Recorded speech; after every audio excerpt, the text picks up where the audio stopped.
Ey, meni Abdesh Qo'chqa demanglar. Bu zopini ishlasam, pulni ro'yinig'imi Abdesh Qo'chqa deb yozayotgansizlar.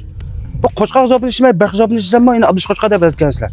Ay, yo'lda mansam qa, oy, Abdesh Qo'chqa ketpay deb ana deyishyapsizlar. Ba, ochim gap qoldi, mening Qo'chqa deganda hayvon. Men degan odam juvonlar.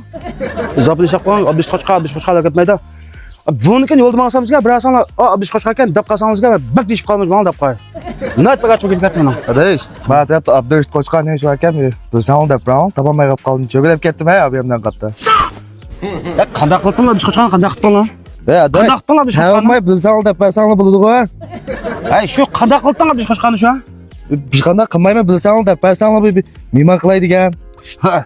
Nima qildinglar? Mimar kılıktan. Qanday mimar qildinglar? Abdülhamit Koçkan ne işin brown mı? Ay, obdada shu qanday mimar qildinglar? Bu Xogo Khan hiçbir şey Xogo Khan mi? Xogo mimar kılaydı gen. Qani qarash qo'ygan ekan bu? Ona. Manın kalam.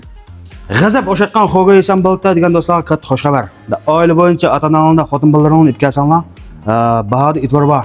Xotin-bolalaring desa ekan-da, sirt xotin-bolalar ekan-da, uyda xotin-bolalar kasang bo'ldi.